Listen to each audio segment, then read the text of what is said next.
Three Gorges dam ایک hydro electric dam ہے جو چائنا میں یانگزی ریور پر بنایا گیا تھا۔ یہ الیکٹریسٹی پروڈکشن کے لحاظ سے دنیا کا سب سے بڑا ڈیم ہے۔ یہ ڈیم ایک سال میں 45 ٹریلین واٹ آور سے لے کر 110 trillion watt hour energy produce کرتا ہے۔ یہ ڈیم 22 بلین کیوبک میٹر پانی کو اسٹور کرنے کی صلاحیت رکھتا ہے۔ اب ہم یہ جانتے ہیں کہ آخر یہ ڈیم کیوں بنایا گیا تھا۔ چائنا میں یانگزی ریور پر آنے والے سیلاب سے ہر سال لاکھوں افراد ہلاک ہوتے تھے۔ 1931 میں یانگزی ریور پر ایک سیلاب آیا جس سے 40 لاکھ افراد ہلاک ہوئے۔ 1954 میں دریا میں ایک سیلاب آیا جس سے 33,000 افراد ہلاک ہوئے اور تقریباً 18.9 ملین افراد اپنا گھر چھوڑنے پر مجبور ہو گئے۔ اس سیلاب نے 80 لاکھ آبادی والے شہر ووہان کو 3 ماہ سے زیادہ عرصے تک ڈھانپ لیا۔ 1998 میں اسی علاقے میں ایک اور سیلاب آیا جس سے اربوں ڈالر مالیت کا نقصان ہوا۔ اس سیلاب سے 23 لاکھ سے زائد افراد متاثر ہوئے اور 1526 افراد ہلاک ہوئے۔ اس ڈیم میں شپس کی موومنٹ کا ایک انوکھا طریقہ استعمال کیا گیا تھا۔ جیسا کہ ہم لفٹ کا استعمال نیچے سے اوپر یا اوپر سے نیچے جانے کے لیے استعمال کرتے ہیں، اسی طرح اس ڈیم میں بھی ایک لفٹ استعمال کی گئی ہے جو شپس کو نیچے سے اوپر یا اوپر سے نیچے لے کر آتی ہے۔ یانگزی ریور پر ایک بڑے ڈیم کا آئیڈیا سن یات سین نے 1919 میں the international development of China میں دیا تھا۔ 1932 میں حکومت نے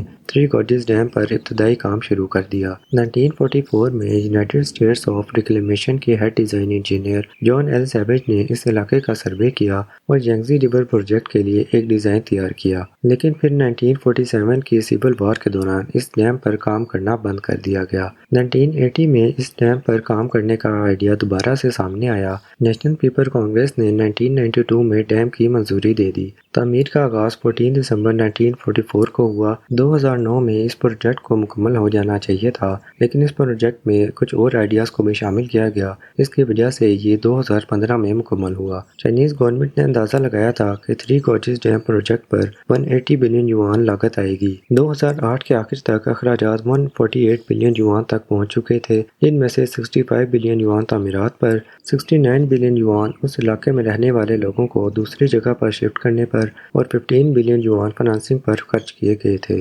2009 میں یہ اندازہ لگایا گیا تھا کہ تعمیر کی لاگت 10 سال میں مکمل طور پر پوری ہو جائے گی، جب ڈیم 1000 ٹیرا واٹ پر اور انرجی پروڈیوس کرے گا، جس سے 250 بلین یوان حاصل ہوں گے۔ لیکن یہ پروجیکٹ جتنا بڑا تھا، اس کے ساتھ جڑے مسائل بھی اتنے ہی بڑے تھے۔ امریکہ نے ہیروشیما اور ناگاساکی پر جو نیوکلیر اٹیک کیا تھا، اس سے 2 لاکھ افراد اپنی جان سے ہاتھ دھو بیٹھے تھے، لیکن اگر اس ڈیم کو مکمل طور پر تباہ کر دیا جائے تو اس سے تقریباً 10 کروڑ افراد اپنی جان سے ہاتھ دھو بیٹھیں گے۔ تو اگر اس ڈیم کو سیکیورٹی کے حساب سے دیکھا جائے تو یہ ڈیم ایک بہت بڑا نیوکلیر بم بھی ثابت ہو سکتا ہے۔ 1990 سے ہی کئی ممالک اس ڈیم کو تباہ کرنے کا سوچ رہے ہیں، جبکہ یہ ڈیم ابھی بنا بھی نہیں تھا۔ لیکن تھری گارجز ڈیم ایک کنکریٹ سے بنا ہوا ڈیم ہے اور اس ڈیم کو پارٹس میں ڈیوائیڈ کیا گیا ہے، یعنی کہ اگر ایک پارٹ کو مکمل طور پر بھی تباہ کر دیا جائے تو اس سے بھی دوسرے پارٹ کو کوئی نقصان نہیں پہنچے گا۔ چائنیز جنرل نے اس ڈیم کو ایک میزائل سے تباہ کرنے کے آئیڈیا کو ایک جوک قرار دیا، کیونکہ کنکریٹ سے بنا ہوا ڈیم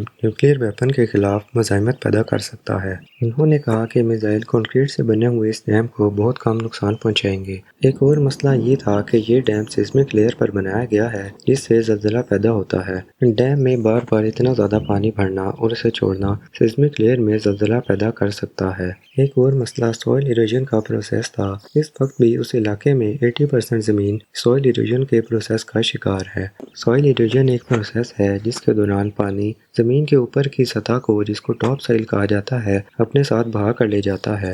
یہ مٹی پانی کے نیچے جمع ہو جاتی ہے جسے سیڈیمنٹیشن پروسیس کہتے ہیں۔ یانگزی ریور میں ایک سال میں تقریباً 40 ملین ٹن سیڈیمنٹیشن جمع ہوتی ہے۔ چونکہ ڈیم کے اوپر پانی کی رفتار کم ہوتی ہے، اس لیے سیڈیمنٹیشن زیادہ تر نیچے بہنے کے بجائے وہیں پر جمع ہونا شروع ہو جاتی ہے، اور ڈیم کے نچلے حصے کی طرف سیڈیمنٹیشن بہت ہی کم ہوتی ہے۔ اگر اس ڈیم میں نیچے کی طرف سیڈیمنٹیشن کم ہو تو اس کے 3 اثرات ہوں گے۔ کچھ ہائیڈرولوجسٹ کا کہنا ہے کہ اس سے سیلاب کا خطرہ بڑھ جاتا ہے۔ دوسرا خطرہ یہ ہے کہ شنگھائی، جو آبادی کے لحاظ سے چین کا سب سے بڑا شہر ہے، یہ اس ڈیم سے 1600 کلومیٹر دور ہے اور یہ ایک بہت بڑے سیڈیمنٹیشن گراؤنڈ پر موجود ہے۔ جب یہاں پر یہ ڈیم موجود نہیں تھا تو پانی اس سوئل ایروژن پروسیس سے حاصل ہونے والی سوئل کو شنگھائی کے اس بہت بڑے سیڈیمنٹیشن پلین کے ساتھ جا کر ملا دیتا تھا، جس سے اس پلین کی طاقت میں اضافہ ہوتا تھا۔